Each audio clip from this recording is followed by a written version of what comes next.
you have to be very sure, first of all, that you know the will of God. And one of the ways that I teach young people to help identify the will of God when it comes to relationship matters, you should have a verified source through which God speaks to you before you start thinking about marriage. Because when it is time to get married, that verified source through which God speaks to you is going to be the same avenue through which God is going to reveal his will to you. Now, there are two schools of thought as regards finding a life partner. The first one says, since the day that Adam complained to God, that is the woman that you give to me, that led me to disobey you. From that moment, God took his hands away from finding a wife for a man. And then he says, whosoever finds. So he leaves the man to go and find. The second school of thought says, God is still in the business of giving people their life partners, their spouses. So I shall be answering this question out of the abundance of my own testimony, not in any way saying that the way I found my wife is the ultimate. There are still 1,001 ways you could find your own life partner.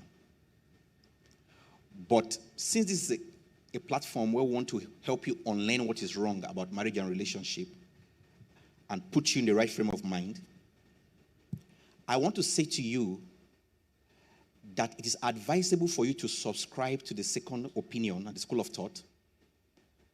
Proverbs 19 verse 14 says, house and riches are inheritance from fathers, but a prudent wife is from the Lord. So that's the school that I belong to. And I checked up the meaning of the word prudent. It means a woman that agrees with you. A woman that agrees with you. So only God, from this scripture, only God can give a man a woman that agrees. Because when we talk about God giving you a woman that agrees with you, it sees beyond the noun.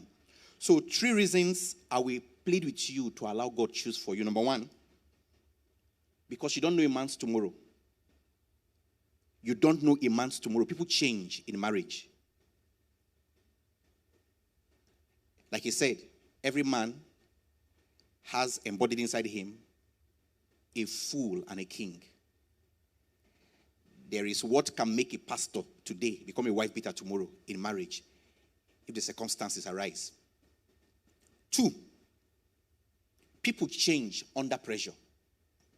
People change under pressure. Somebody that is calm, gentle, and so lovable today can become a tiger tomorrow in marriage when there is pressure, financial pressure, pressure of childlessness, and the likes. So when those pressures come, people can change. And God knows the end from the beginning. He knows what is awaiting your marriage. He knows who has capacity to handle you when you come under pressure, who has capacity to stand with you when you come under pressure and start responding to the pressures. And then thirdly, it is safer to be content-driven than container-driven when trusting God for a life partner, because only God can give someone who agrees with you both now and in the future. So with these points made, I therefore round off by saying, if you get convinced about the will of God and the need to allow God choose for you, if God eventually chooses for you and you confirm that that's the will of God, even if the person is not looking like your spec now, if you know the value of the will of God, hold on to it and dive into the marriage, because the will of God always proves itself to be worth it.